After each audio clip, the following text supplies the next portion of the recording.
What's up, guys? I just wanted to give my predictions for East versus West, which is this Saturday.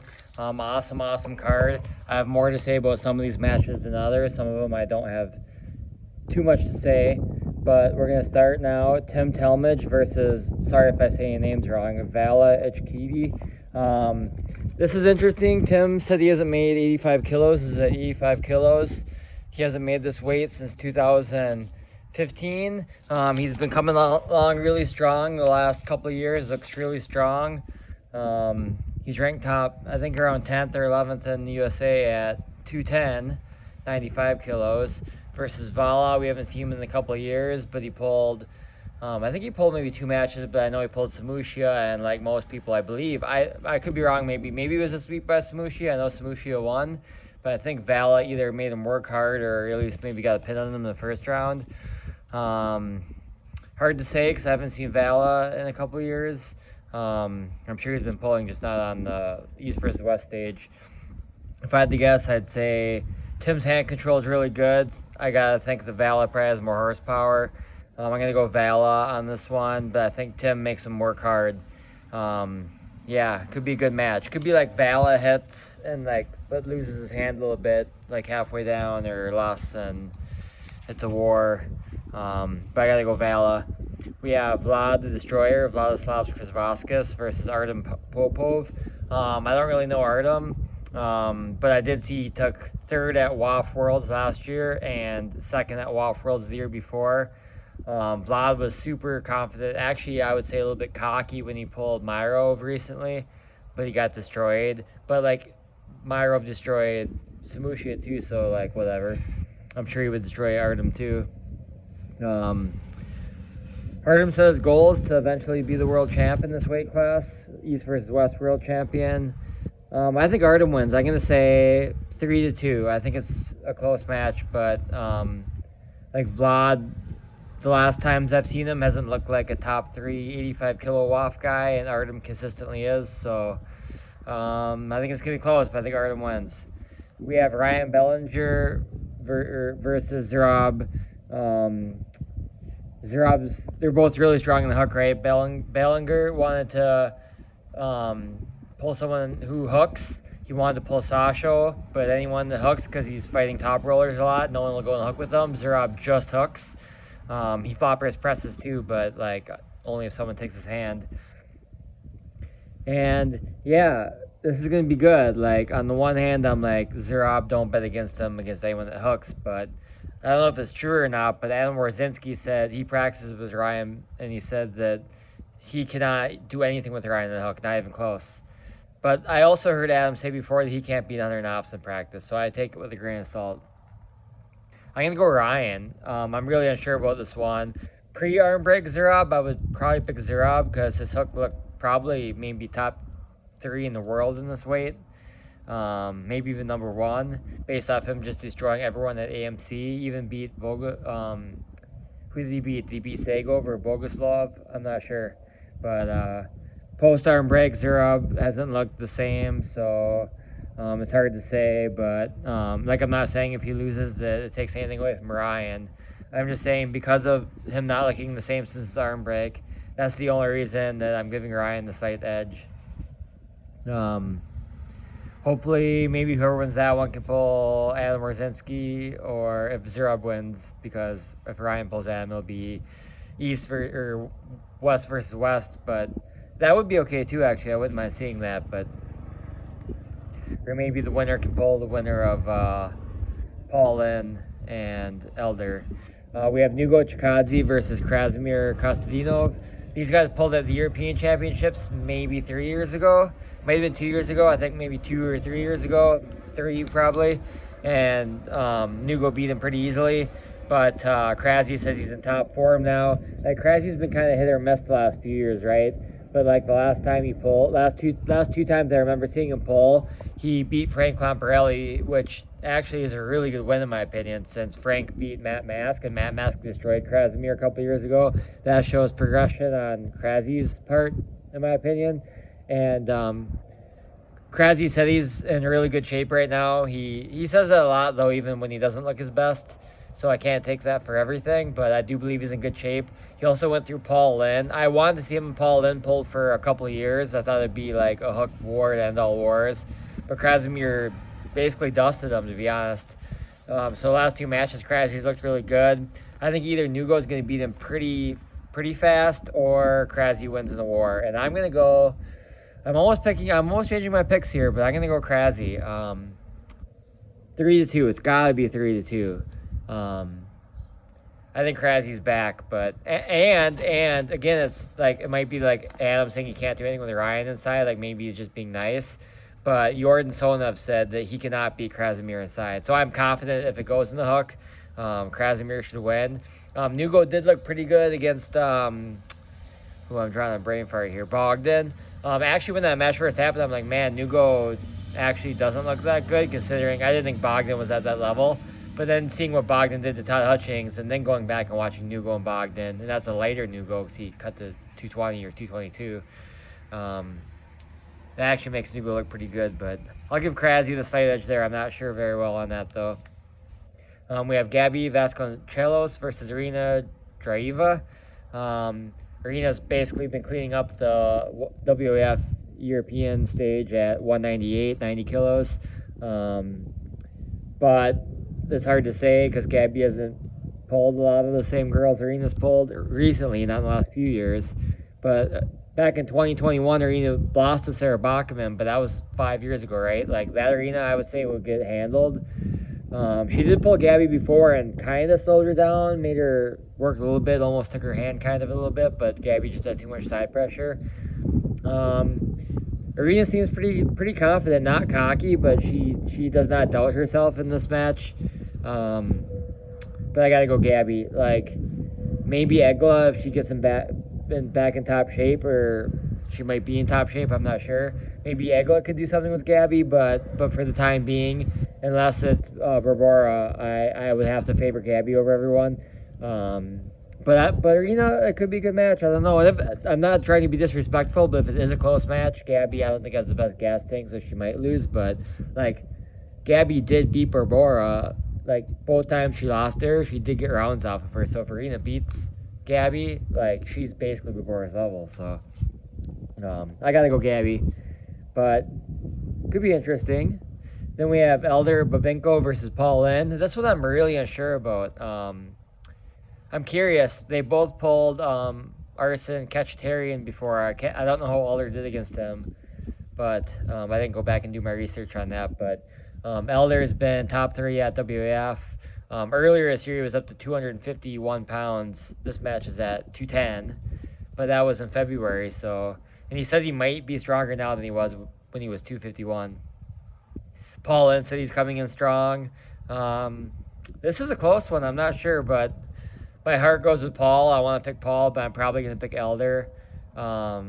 Really good match. Really good match. Hopefully whoever wins this can pull maybe Sasho if Sasho comes back, or maybe the winner can pull Adam Warzinski or Nerdlot, or maybe the loser of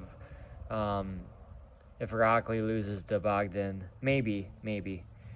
Or Rustam Babayev, one of these guys can pull a Rustam. Again, if it's Paul Lynn. But yeah, that's a close match. I'm not actually that sure. Very unsure about that. But if I had to put $1 on it, I'd go Elder.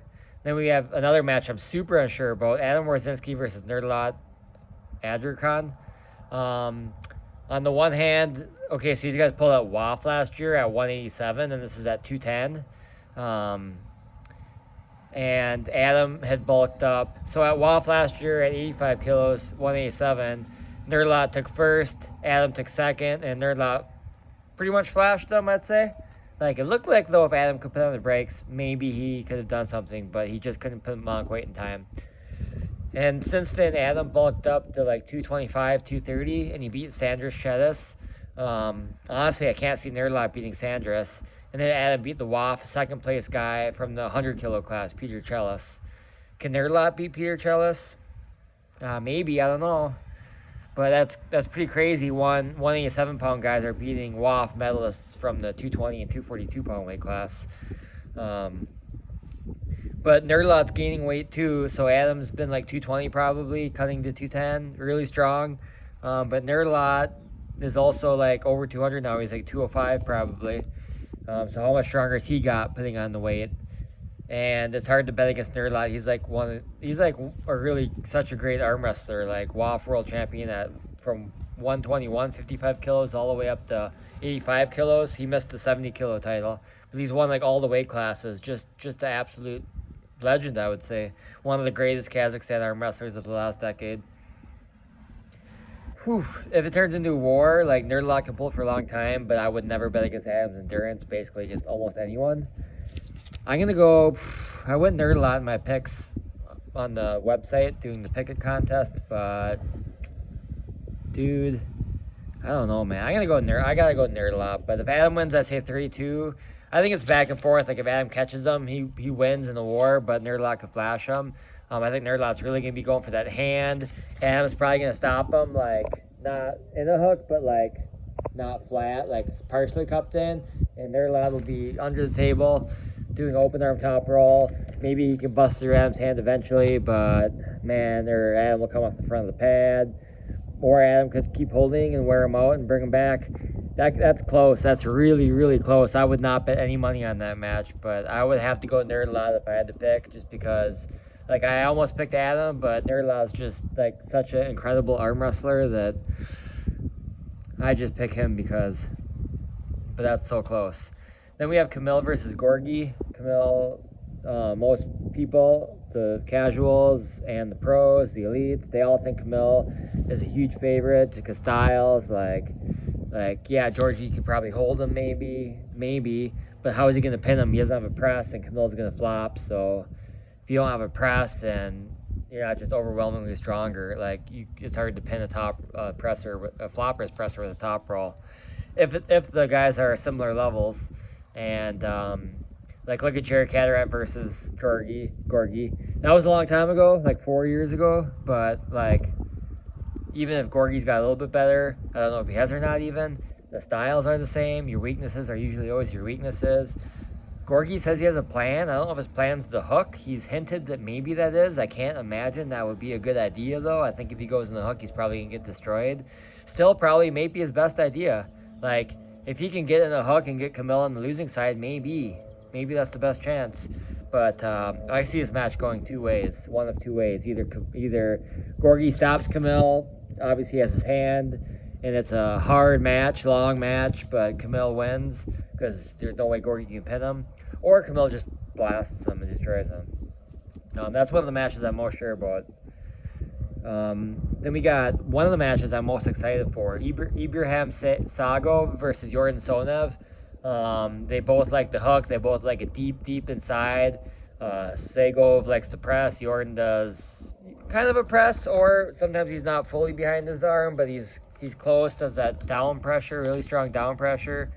I think this could be a really good match, but I give the edge to Yordan. I don't think I'll pick many people over Yordan at 115 kilos. This is at 115 kilos, by the way. Last time we saw Sagov pull, he lost to Dave Chafee. It was pretty close, I'd say, but I think Yordan and Dave Chafee would be like 50-50. If Yordan wins, that's who I want to see him pull. If Sagov wins, since he already lost to Dave Chafee, maybe pull someone else first. For example, maybe Milashenko even though Milashenko beat Dave, like maybe, and Dave beat Sagov, maybe Sagov and Milashenko could be close, but I feel like if Sagov wins, he'll pull Michael Todd, actually, because he said he wouldn't mind that. And Yordan said, give me anyone but Michael Todd. I think Yordan's going to win in the war. Yordan's endurance is incredible, like almost maybe even unmatched at this weight class. Best endurance in this weight class, but I'll give Sagov 1. I say he wins the first one, and then Yordan wins 4-1. And I want to see Yordan pull Dave Chafee if he wins, but if he doesn't pull Dave Chafee, him against Ivan Milashenko, two of the strongest hookers probably ever at this weight class. Two guys that almost for sure will go on the hook, like unmovable wrists, on-top rollable, two of the strongest cups, two of the most best endurances in this weight. That's who I want to see pull. But this match is a banger, and Sagov could win too. But I got to go Yordan. Then we got Daniel Prokopchuk versus, I'm going to butcher this name, Vakagan Hov Hansen for the 77 kilo world title. And yeah, like, I can't bet against Daniel. He's been undefeated at this weight for 10 years. No, probably not 10 years, probably 8 years. But, and actually, a guy coming back, Oleg Cherkasov, could probably give him the best match because they've had such wars in the past. But Vakagan is good. But I did see at the last two Worlds, there was a Worlds and Europeans last year. He only took second at 70 kilos. I don't think any 70 kilo guys could beat Daniel, but like he's not even the best 70 kilo guy. But he did say he bulked up for this match. He's not over 77, I don't think, but he's at 77, and he feels strong. I think he'll give him a good match, but I can't see him winning. He's probably the best 70 kilo guy in this shape, in this heavier shape, I would assume. But yeah, I gotta see him as the underdog for sure in this match. I'd be pretty surprised if he wins. Oh, I was gonna say, interesting note on Kamil versus Gorgie. First of all, their pre-match interviews were absolutely like the best interviews ever. I think Gorgie's a little bit delusional with some of the things he said, but interesting. Gorgie did hint that like eventually, if he quits WAF, he'll go all in on steroids. Like, he basically straight up said that, and be even stronger. And Kamil claims he's clean. He says he hasn't taken anything, which, like, I'm not saying he's lying, but, like, come on. Like, I would be shocked if that's true, but that was interesting. Then we have Oleg Jacques versus Lucas Sinadze. One of the matches I'm most excited for. How can you bet against Oleg at 85 kilos? This is for the 85 kilo world title, and yet I am picking Luca. I'm picking him for the upset. Luca's only been pulling like 3-4 years. He's only like 20 years old, and he's already destroying everyone at WAF. He's so incredibly strong, it's ridiculous. Like, he pulled Eli Saidov, and I think Oleg would beat Eli Saidov easily too, but Luca just absolutely destroyed him. It wasn't even close. I don't have delusions of thinking Eli is like top 5 in the world at this weight class, but he is really strong, and anyone that can destroy him is just an absolute freak, especially when they're like 3 to 4 years in and like 20 years old. If Luca doesn't win now, he's going to win in the future. I think he's an absolute freak, one of the biggest potentials out there. Neil Pickup agrees with me. He said he is the chosen boy, or the chosen one. Smart money, if you're going to put money on it, don't put much on Luca because Oleg's the safe bet, but I think Luca's got this one. And we need to give Vrez Shadrakian in this mix too, because I think he's top 5 in the world at this weight for sure. Vrez should either pull Daniel or he should pull the loser of this match. And then we have the main card, right? Vitaly versus Alazhan. Vitaly is looking huge. I could see this one being pretty quick either way. Either Vitaly just takes Alazhan straight over, top rolls him straight to the pad, or Alazhan gets him in the hook and wins pretty comfortably. I do think if Alazhan gets him in the hook, though, he's going to be down here. He's going to have to fight for it a little bit. I think it's going to be straps. I think Vitaly gets positioned on the go every time. But nothing would surprise me in this match. Like, a lot of people speculate that Morozov wasn't at his best when Alazhan smoked him, and we know a peak Morozov's very, very, very close with Vitaly, but a lot of people think Morozov wasn't at his best, so it's hard to say. If he was at his best, Alazhan should dust Vitaly, but different styles, right? Like, Vitaly's harder to turn into a hook than Morozov is. I was picking Vitaly, but after seeing Devin pick Vitaly, I almost changed my pick because, like, it's just funny. Like Devin's just wrong on his picks a lot of times. Neil Pickup said the same thing. I just listened to that interview today, the podcast or video cast, whatever you call it, with Neil and Robert Baxter and Coach Ray and Devin. But it is true. But yeah, just after I saw how big Vitaly is, obviously size is not everything, but I think Vitaly is going to win. But if Alazhan wins, and if he wins pretty comfortably, then I personally think Alazhan's the strongest left of all time. If he wins without a struggle, he is the #1 left hand of all time, in my opinion. Which I would give that title right now to Levon. People do not understand how strong Levon's left used to be before he injured it. It was stronger than his right. But anyways, those are my picks. Now I'm going to go to practice.